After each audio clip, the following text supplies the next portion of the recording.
Good morning and welcome to the homestead. So it's a nice early morning. Got a few minutes before I have to go to work. Got a friend's carburetor here. We've got a friend that has an antique tractor, Massey something, not Ferguson. It's older than that. It's in the 50s anyways. And it's got this carburetor. And I think they call it an updraft. It bolts under the intake like this and it goes up into the engine. And the problem he was having was gas is running right out of the bottom of this, indicating to me the float is stuck. I've tore it apart and I did find the float to be actually stuck closed this time when we got it here. And you'll see it's pretty dirty and cruddy in there. So our plan today is to try to clean this up enough to make it work. He is buying parts for the tractor from I don't know, some company anyways, and he bought a remanufactured carburetor. I want to say $300-400, something like that. Sue and I helped him put it on. Ran great. Gas runs out of the bottom of it. So I took it apart and I tried adjusting the float. There is you have your float, and what your float does, if you're not familiar for carburetor, which I guess is getting rarer today, it moves on an axis like this. So as the fuel level comes up, the float rises. And then you have your needle, which newer needles have a rubber tip on them. The older ones are just brass. And that goes into what's called a seat in the carburetor. And that basically rides on here. There's actually a piece missing out of this, but it really doesn't matter because it can't go anywhere. It rides on that float. And when the gas solo comes down, the float comes down, the needle opens, and gas comes in through this hole right here, which is from the fuel tank, and runs down through the seat. So this is the seat.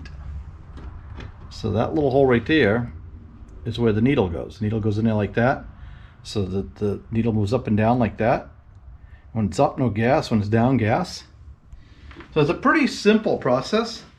I tried tweaking the floats on his original carburetor ever so slightly right here to bend them down just a little bit to tell it to shut off the gas just a little early, and then it didn't get any gas. It seems like the carburetor he bought, this travel is so minute that it's almost impossible to adjust. And so what we're going to do anyways today is we're going to do a pretty crude cleaning on this. And I mean crude because I don't have any of my tools. I don't have an air compressor for blow nozzle. We're just going to hose this out with some brake clean. We're going to blow in this to make sure we can get air into the carburetor with the float. And we're going to tip it over to simulate a full, and we're going to try that. And if that works, we're going to have him come get it and put it on and see if he can use this until they send him another one. They actually have sent him 2 carburetors now. Both have gas run out of the bottom, right out of the box. And they are sending him a 3rd one. Actually, what they're going to do is they're going to take the 2nd one back. And this is why we're doing this one, because it's going to take so long. They're taking the 2nd one back, they're going to test it in-house, and then they're going to send him a 3rd one. And then they told him after that, it's his problem. They're washing their hands of it. They can't help him anymore. I've been around carburetors quite a lot, and I've never seen one that I couldn't make not leak gas out of the bottom of it from a float. I didn't spend a lot of time on it because it was a brand new carburetor, well, rebuilt, and he spent big money on it. I mean, like $300-400. I can't remember the exact number, but somewhere between $200 and $400. And the last thing I want to do is mess it up and then have them be like, hey, your guy screwed with it, and sucks to be you. So I didn't spend a lot of time on it, but this one I don't really care. I mean, I do care, but I don't care. Like if I do break something, we can get parts for it. So all I'm going to do is I'm just going to actually clean the crud out of it in places with screwdriver and wire brush and brake clean. Just make sure the bulk of the material is cleaned off here. Specifically focusing, oh yeah, and I don't know if anybody else wears silicone wedding rings, but if you hit them with brake clean, they go up about 6 sizes. It's really weird. They come right back down in like maybe 10 minutes, but that's just kind of a side tangent, if you will. So we want to make sure we got it. That's our main concern right there. And then there's a little hole right here and up and through to that needle.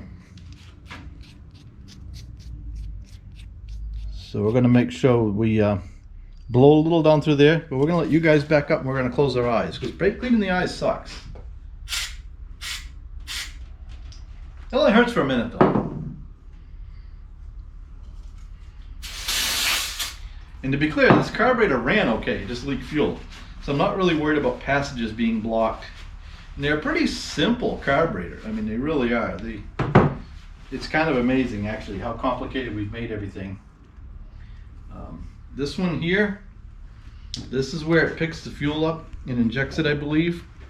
I believe it's going to come out this nozzle here. You can see there's some crud down in here. So we're going to spend a little bit of time blowing this one out. I tried to get this out at his place and I couldn't. I didn't want to break anything, so I'm going to leave it alone. As long as I can blow air through there, I'm going to assume it's okay. And there's your choke. See, the choke works. So let me go ahead and clean that up. And I find too that this white powder, I think some of it is the ethanol fuel. I think certain aluminums or alloys or whatever you want to call it, certain metals, I guess, let's leave it at that, react poorly to the ethanol fuel. And then I've heard some people say it's the water in the fuel because the ethanol pulls the water out instead of running it through the engine. I don't really know. I just know that some carburetors get this white crud in it a lot worse than others.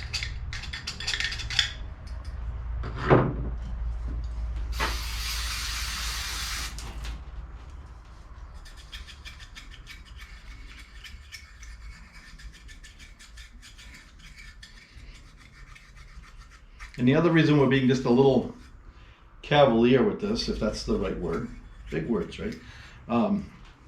Is because if this actually works and he can order a rebuild kit for this and we'll go right through it. You know, we'll make sure everything is good.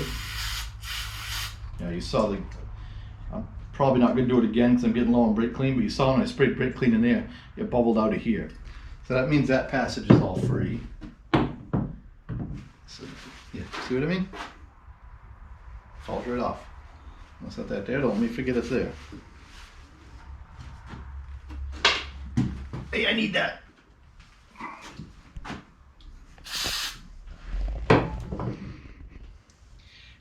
And luckily, all of my Dodge injuries are skinned over. So the brake clean doesn't hurt so bad.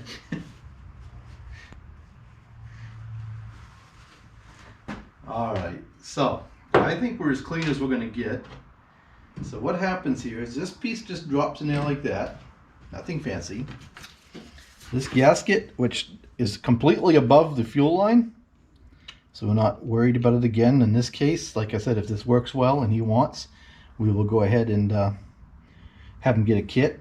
So what's supposed to happen is there's a little spring that's supposed to hold on to that so that when the floats drop, the weight of the floats kind of unstick that needle if they're stuck. But this one doesn't have that, so we're just going to set it in there like it was. And then you put this rod through the back of the float, and I'll show you what it looks like in just a second. I know it's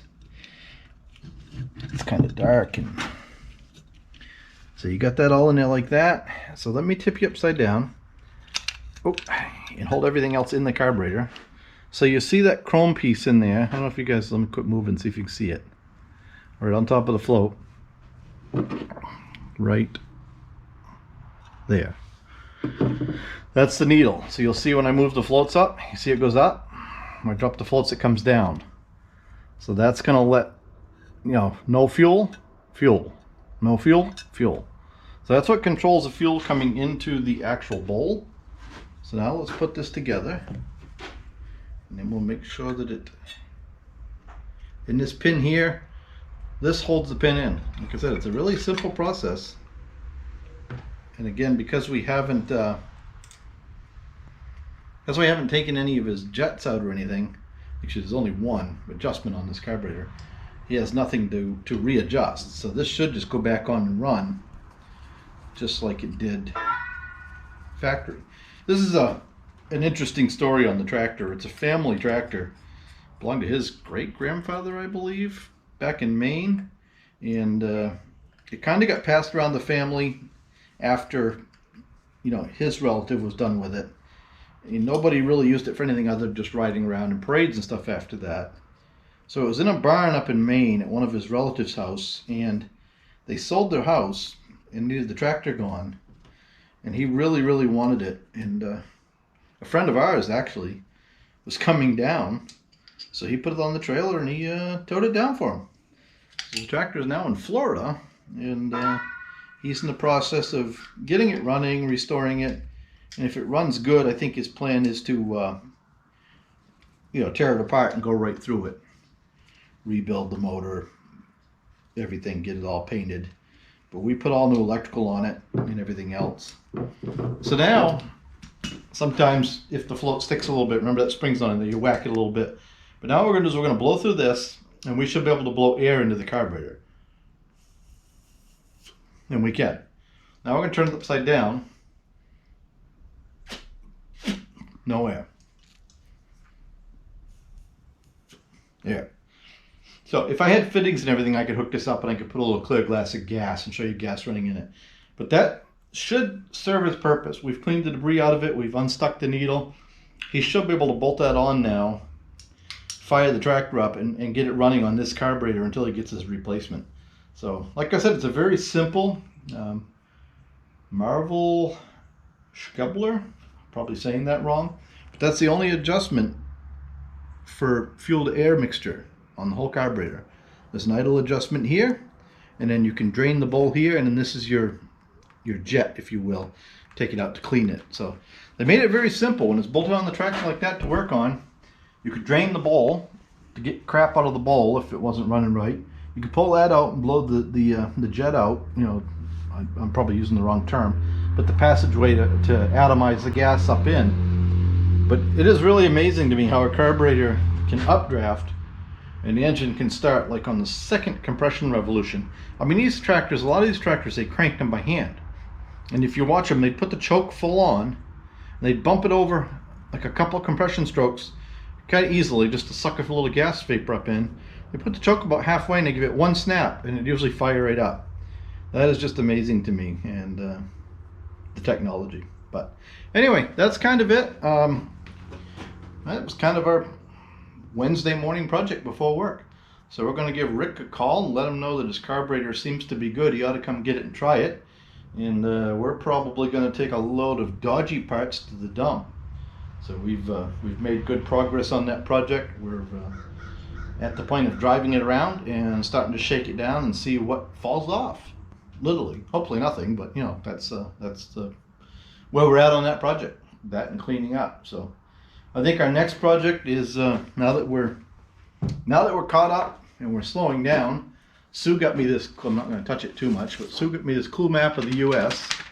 So we're going to go hang that up in our laundry room where all the solar equipment is, and we're going to talk EMP versus solar flare and what you can do to protect your system. We have a really hot fence charger. We have a bunch of different surge protection devices, some that claim they're EMP proof, some that just say they're surge devices, some that say they're surge devices and are a piece of crap. What my goal is we're going to get some electronics, and we're going to see if we hook the fence charger up to the electronics, do we smoke the electronics? And then we're going to go and move on with some certain protection and see. So we'll start, of course, with the best protection and move our way down to see if the fence charger actually, if they can save it from the fence charger.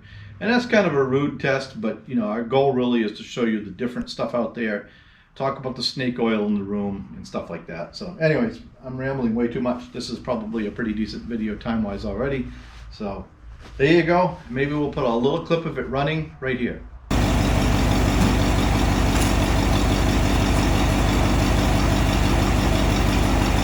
It's smoking around.